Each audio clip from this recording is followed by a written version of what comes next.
여러분, 안녕하세요. 오늘 다룰 해설 자료에서는 요즘 어딜 가나 빠지지 않는 주제, 인공지능에 대해 이야기해 보려고 합니다. 그런데 뻔한 기술 찬양을 하려는 게 아니에요. AI의 화려한 기술적 성취 뒤에 숨겨진 마치 빙산의 일각 같은 진짜 현실을 파헤쳐 볼 겁니다. 수많은 매체가 수면 위로 드러난 놀라운 소프트웨어만 비추지만 사실 우리가 진짜 주목해야 할 건 수면 아래 거대하게 자리 잡고 있는 경제적, 물리적 그리고 윤리적인 충격이거든요.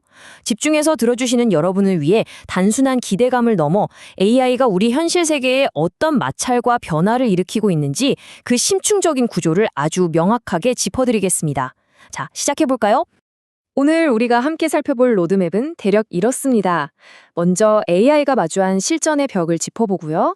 그 다음 우리 일자리가 어떻게 재설계되는지 살펴볼 겁니다. 그리고 가장 심각한 전력 인프라 문제, 혁신 이면의 안전과 윤리 문제, 마지막으로 우리가 어떻게 공존해야 할지 그 과제까지 쭉 이어서 가보겠습니다.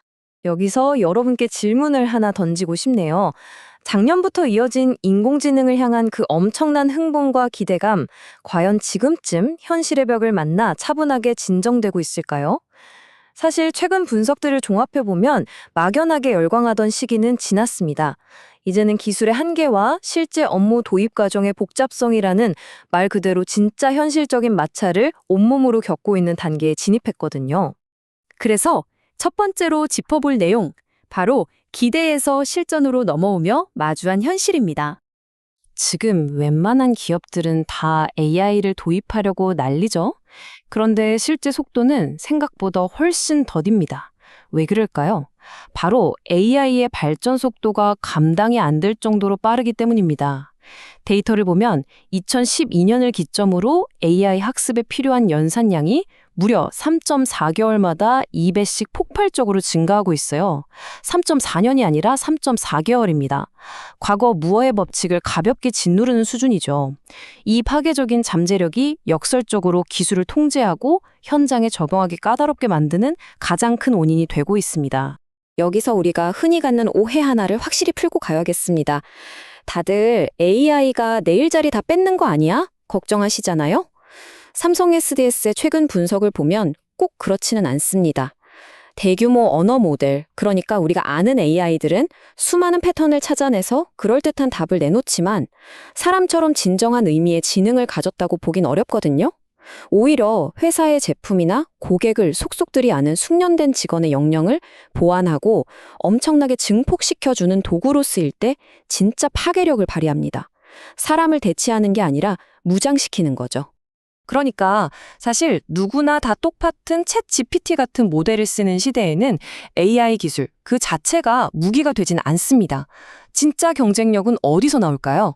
바로 그 기업만이 가진 고유의 데이터입니다. AI가 바로 떠먹고 학습할 수 있도록 잘 정제된 자체 데이터와 검색 증강 생성 기술이라고 부르는 RAG를 어떻게 기가 막히게 결합하느냐, 여기에 모든 게 달려 있습니다. 데이터 구조화야말로 당장 내년부터 기업들이 살아남기 위한 필수 생존 스킬이 되는 셈이죠. 자, 소프트웨어 얘기는 여기까지 하고요. 이제 피부에 확 와닿는 두 번째 주제, 노동시장의 재설계로 넘어가 보겠습니다. 이런 소프트웨어의 진화는 결국 물리적인 일자리를 뒤흔듭니다. 지금 노동시장은 단순한 충격을 넘어 아예 바닥부터 다시 설계되는 단계에 들어섰어요. 대한상공회의소 자료를 보니까 생성형 AI가 제대로 정착만 하면 대한민국의 담재 생산성이 최대 4,763억 달러나 뜰 수 있다고 합니다. 이게 어느 정도냐면 2022년 우리나라 전체 GDP의 29%에 달하는 어마어마한 규모거든요. 이 엄청난 기술을 노동시장에 어떻게 연착륙시키느냐에 우리 경제에 명운이 걸려 있습니다. 하지만 이게 무조건 해피엔딩은 아닙니다. 산업은행 연구를 보면 산업별로 운명이 아주 극명하게 갈려요. 단순 대면 서비스가 많은 소매업이나 반복적인 서류 작업이 많은 금융, 보험업은 AI 때문에 일자리가 매년 줄어들 걸로 보입니다. 반면에 인간의 섬세한 손길이나 깊은 공감이 꼭 필요한 보건업, 사회복지 쪽은 오히려 매년 3%씩 일자리가 늘어날 전망이죠. 그러니까 일자리가 그냥 사라지는 게 아니라 전혀 다른 형태로 재구성되는 겁니다. 실제로 AI를 최전선에서 주도하는 마이크로소프트나 구글 같은 미국 빅테크 기업들도 올 초까지 무려 6만 명이나 되는 직원을 내보냈습니다. 회사가 망해서가 아닙니다. AI 시대를 맞아서 기존 직무를 해체하고 새로 조립하는 뼈아픈 구조조정을 거치는 거죠. 이제는 단순히 직장 잃을까 벌벌 떨 게 아니라 기업은 직원들을 다시 교육할 시스템을 만들고 개인은 유연하게 다른 일로 갈아탈 수 있는 적응력을 키우는 게 유일한 살 길입니다. 이제 세 번째 주제로 넘어가겠습니다. 사실 이 부분이 오늘 이야기의 핵심 중 하나인데요. 바로 AI의 블랙홀, 전력 인프라입니다. 지금까지 디지털 혁신, 일자리 얘기 잘하다가 갑자기 웬 인프라냐고요? 이 26%라는 숫자를 보셔야 합니다. AI 데이터 센터가 기하급수적으로 늘어나면서 2040년 우리나라의 전력 수요가 지금보다 무려 26%나 폭증할 거라고 합니다. 결국 아무리 AI 소프트웨어가 뛰어나도 전기가 없으면 곧 철덩어리거든요. 그래서 다가오는 미래를 위해 송배 전망을 깔고 발전소를 짓는 이른바 2030년 인공지능과 토목 설계, 인프라 확충이 지금 국가적 최우선 과제로 떠오르는 겁니다.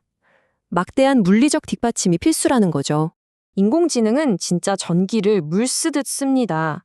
2040년이 되면 데이터 센터가 먹어치우는 전기만 지금의 5배가 뛰고 최대 전력 수요는 138.2기가와트를 찍을 전망입니다. 환경 문제는 더 심각해요. 오픈 AI가 GPT-3 모델 하나 학습시키는데 배출한 탄소가 무려 522톤입니다. 가늠이 안 되시죠?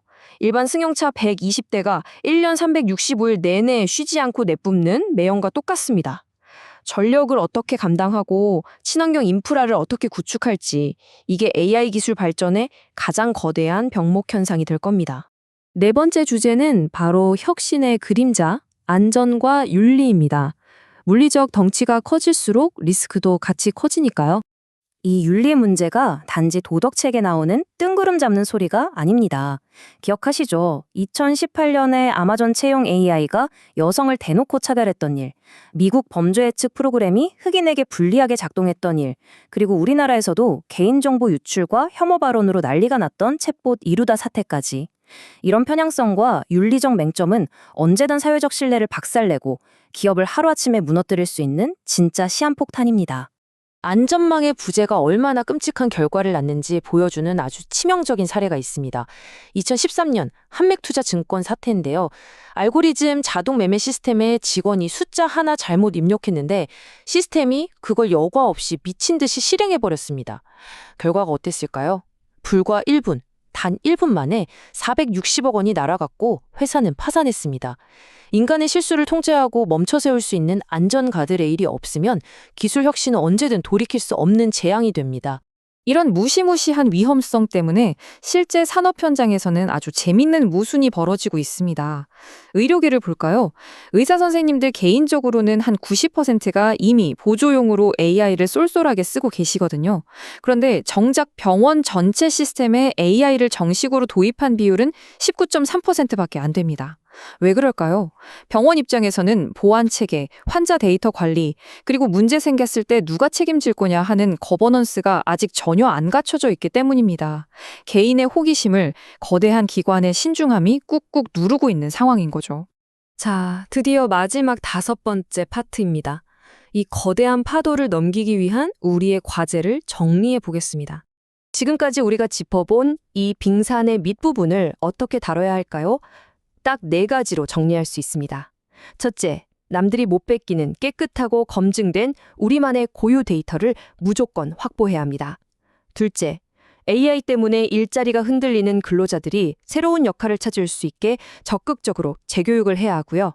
셋째, 앞서 강조했던 2030년 인공지능과 토목설계 관점에서 국가 차원의 막대한 전력망과 인프라를 서둘러 구축해야 합니다.